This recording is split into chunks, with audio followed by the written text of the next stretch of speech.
Thank you for visiting Past the Wire TV, the YouTube channel of PastTheWire.com.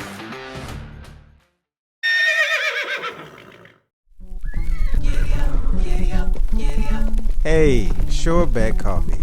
Put that giddy up in your cup. That giddy up in your cup. Sure Bet Coffee. Want horsepower? We've got the Sire Power. Central Banker, New York's leading sire 3 years in a row, standing at McMahon of Saratoga.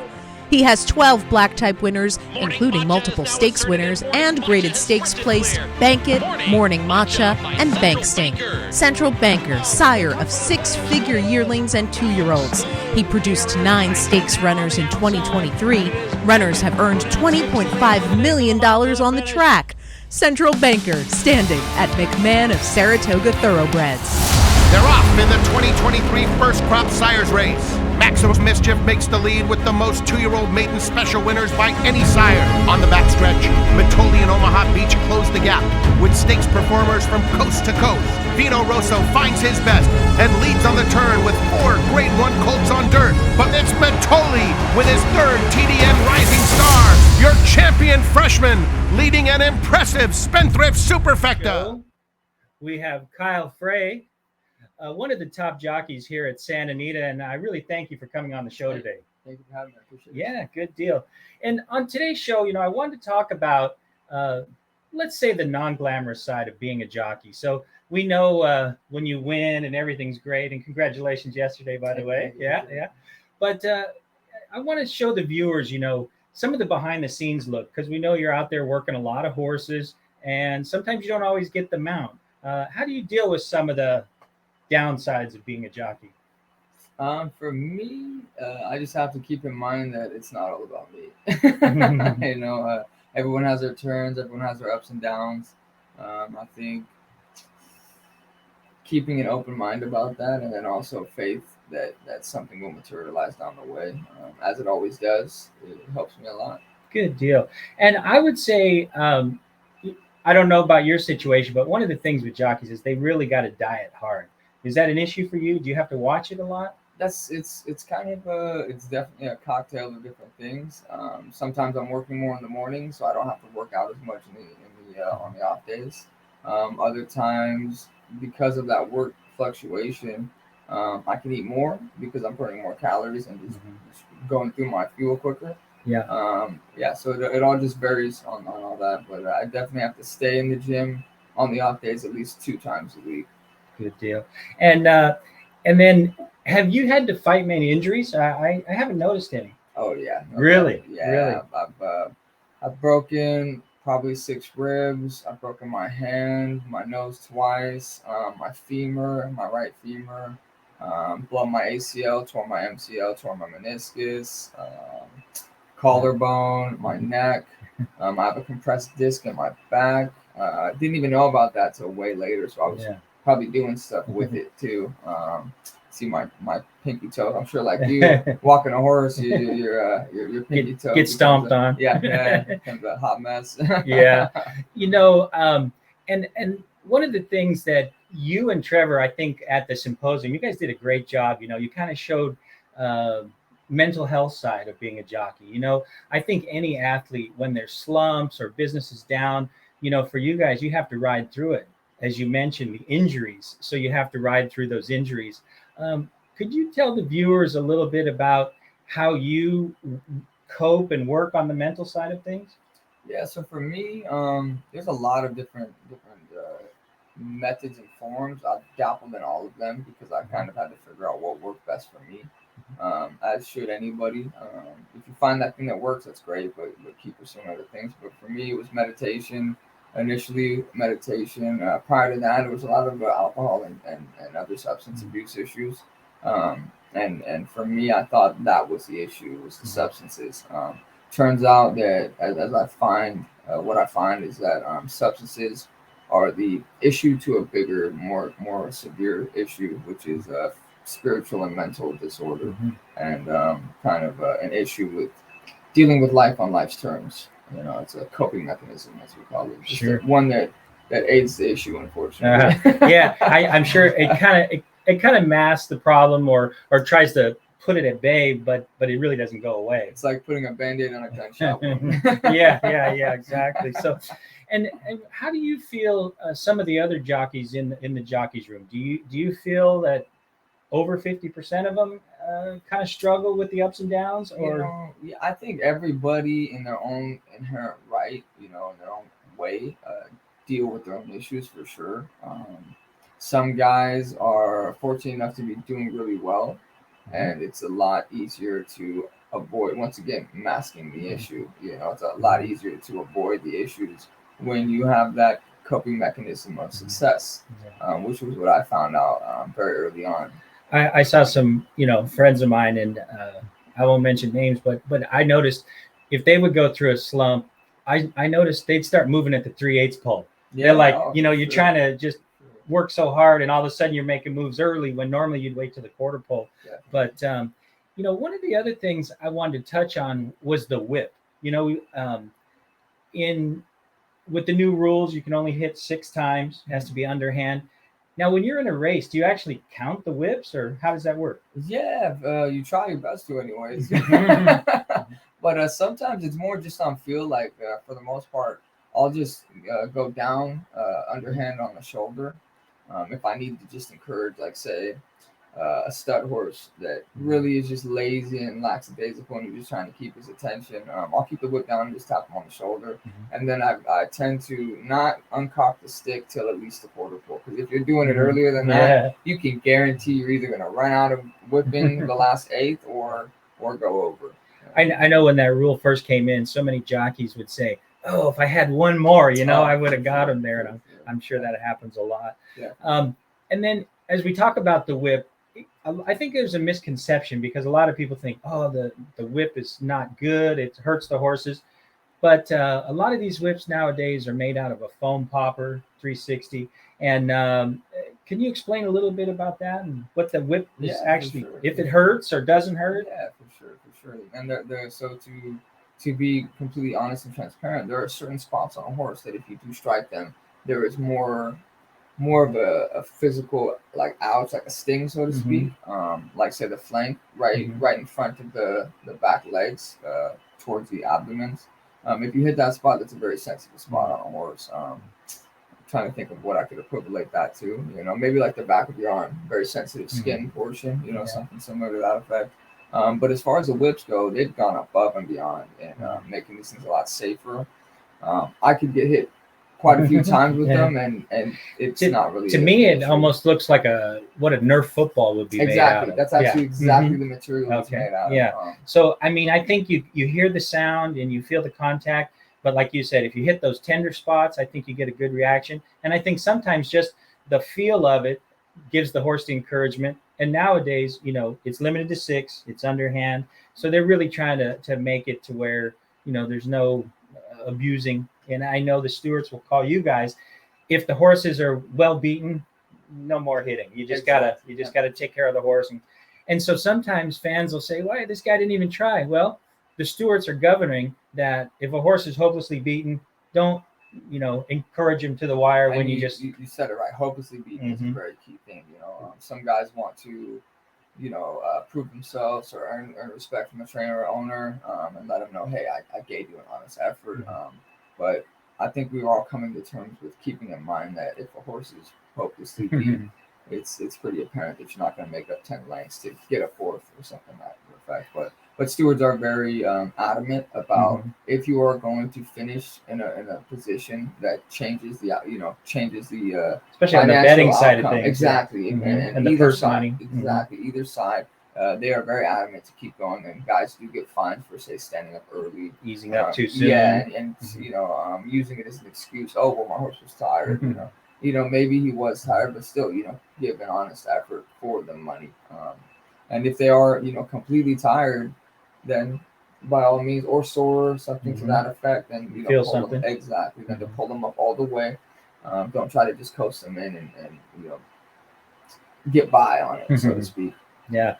One of the things that I think is unique about the sport of horse racing is you guys as jockeys, you guys all get ready and get dressed in the same locker room. It's not like opposing teams where they have one team, the visitor side, the home side. So could you touch on if things are a little testy out on the track, guys are cutting you off, how does that play out in the jockey's room? Oh, it's all peachy. We don't mind. I figured it was. I wondered why they said public not allowed, as you see on the top of the door. Yeah, so, it's like midget wrestling sometimes. but it can probably get a little testy in there, huh? Having to, like I said, get ready and get dressed right next to each other. I think here at Santa Anita we have a very good colony. There are disputes and arguments where people will get verbal with each other. Very, very occasionally, very rarely, I should say, do people actually get into full-on physical altercations. I find that as we all move forward, especially at this stage in our careers, that you become more professional, I guess, and you learn how to use your words wisely, go through films. For me personally, I think admitting fault is a huge thing. If you're sitting there trying to lie to yourself and the person in front of you that you didn't just shut them off, it tends to make people react a little more harshly. I think honesty and hey, let's watch the replay. We'll see, hey, if I'm wrong, I'm wrong. And sorry about that, And so I think it's probably more, some more verbal exchanges than physical. I know in the past, again, we won't name any names, but I know there's been a few in the past that are, pretty aggressive, and they weren't afraid to throw their helmet off and go after another rider, and there'd be a lot of scuffles. But no, I do think you ride with a really good colony, and you transitioned down from Golden Gate Fields. You were leading rider there. How was it to make that transition when you were like, okay, now I got to prove myself? Yeah, no. The initial coming down here I wasn't even meant to stay. To be quite honest, I was just coming down for the summertime, see what happened, what materialized. My agent at the time really pursued staying here. I felt I just didn't feel fully committed to that idea.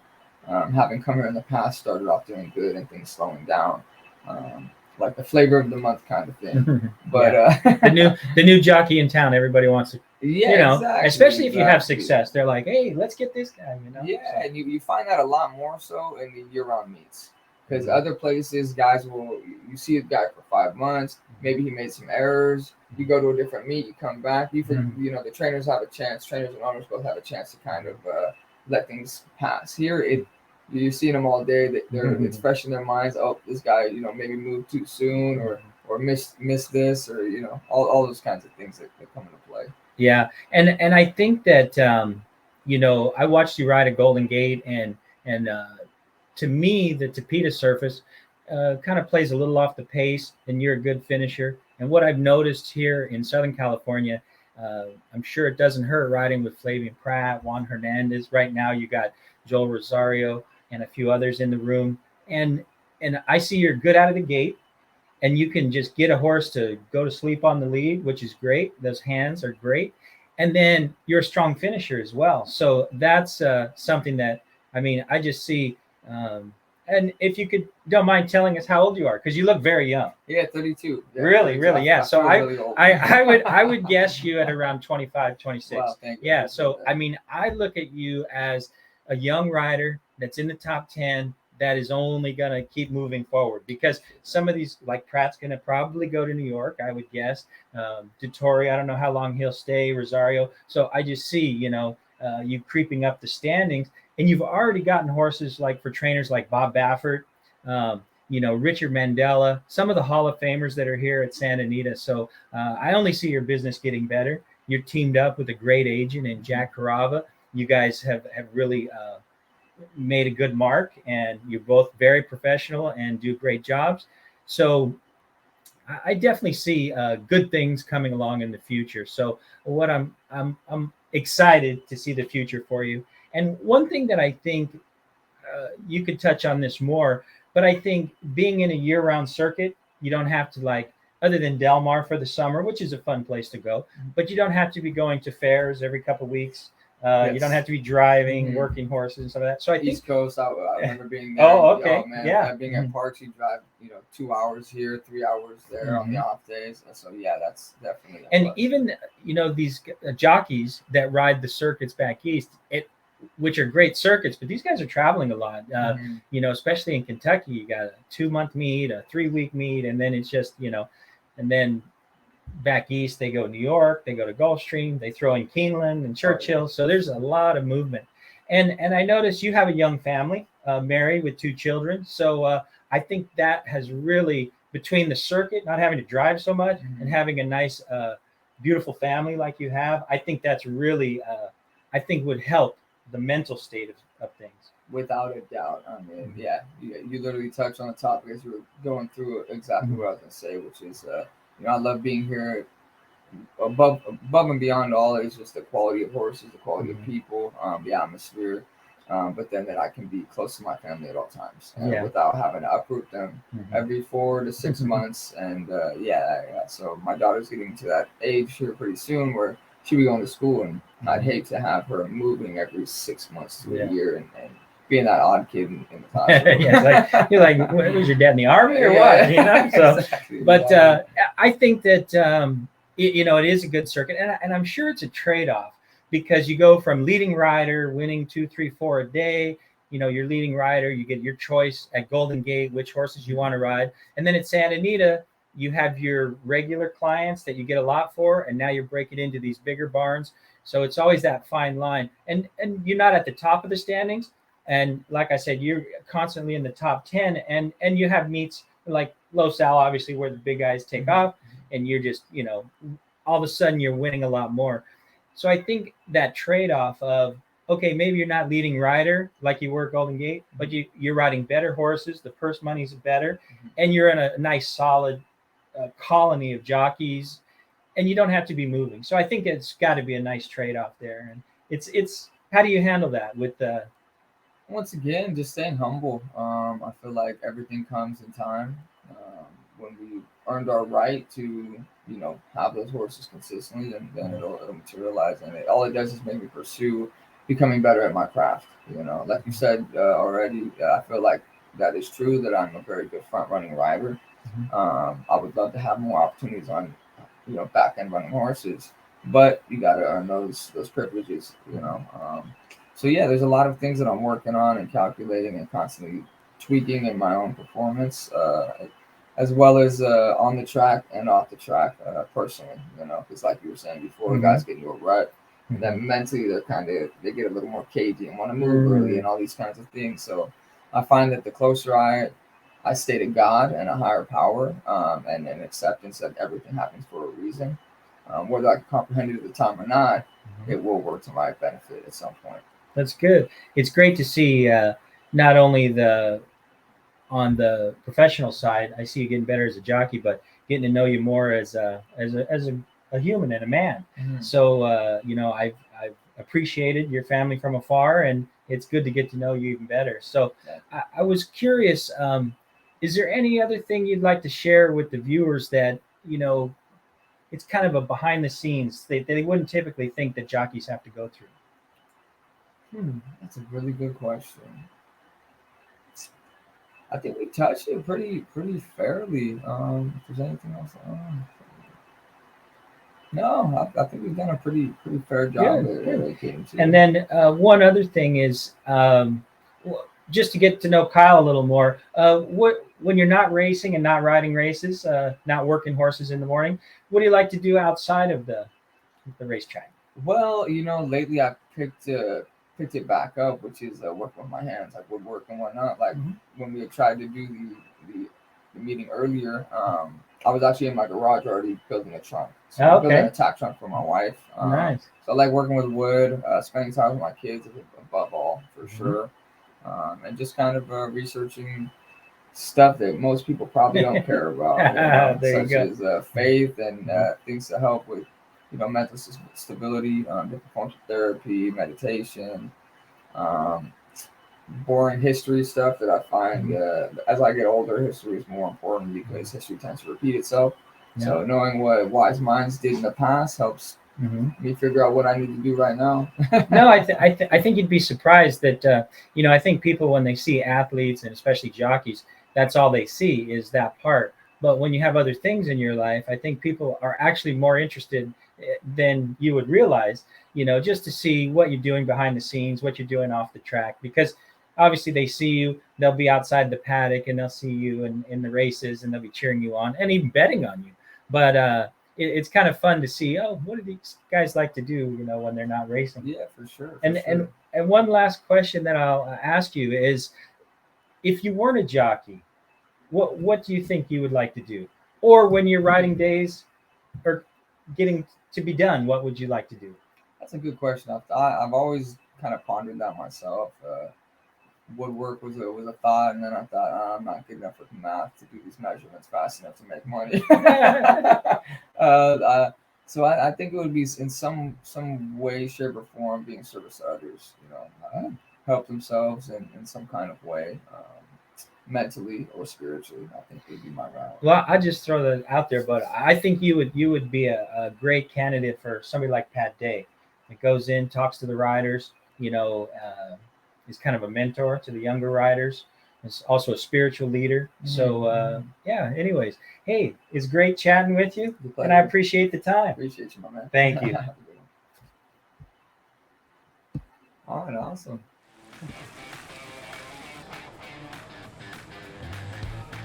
The Sure Bet Coffee Play Today, which is actually in race 8. I like number 1, Francisco Clemente, who I believe should have won last time out in California.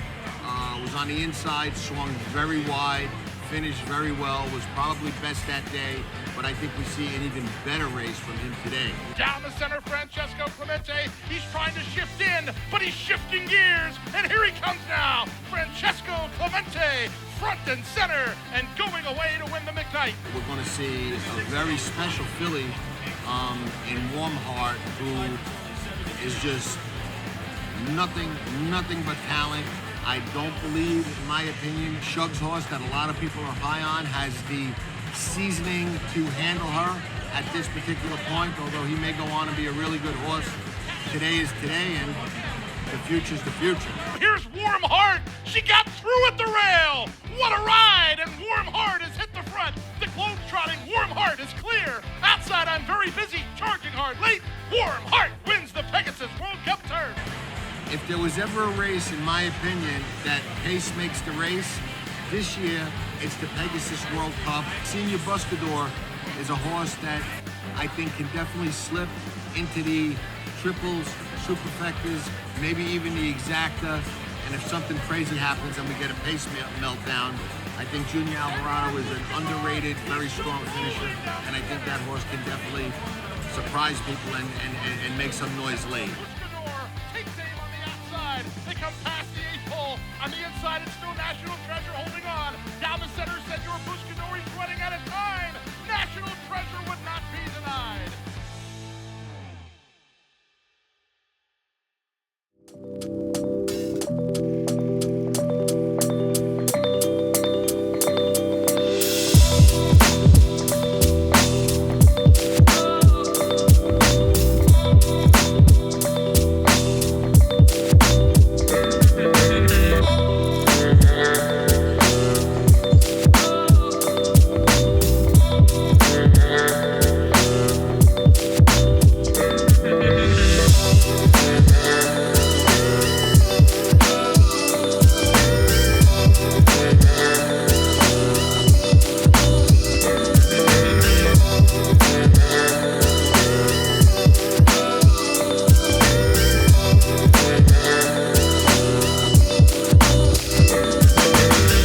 Dan Oman here with some exciting news. DRF Formulator, the gold standard in past performance information, is now free exclusively on DRF Bets. Join DRF Bets with the promo code WINNING. Get a $250 first deposit match bonus, a $10 free bet, and free Formulator already uploaded to your account. Access Formulator's premium features, including sortable trainer stats, race replays, personalized trip notes, and lots more. Free Formulator exclusively on DRF Bets.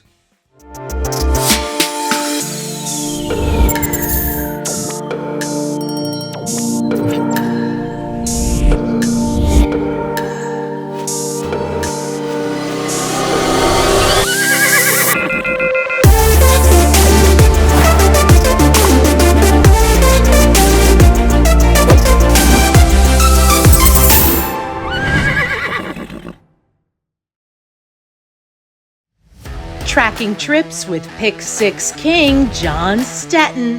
It's one of the best tools in horse racing for any level of player. It's your second set of eyes, spotting troubled trips, betting angles, track trends, horses to watch and favorites to fade, 10 figs, ticket structure, and more. At Tracking Trips, you're a friend with benefits. Not a member? You must hate winning money. Join Tracking Trips now. Visit pastthewire.com and we'll see you in the winner's circle. Remember, nobody does it better.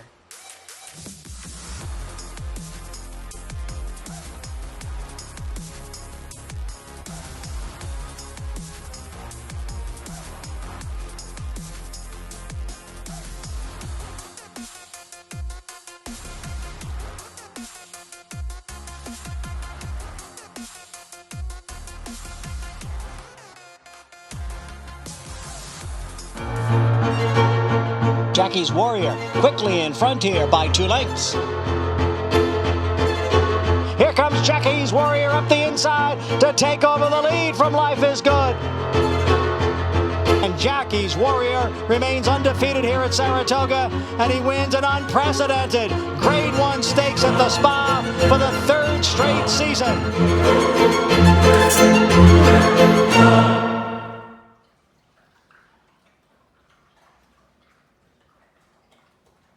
Does it better.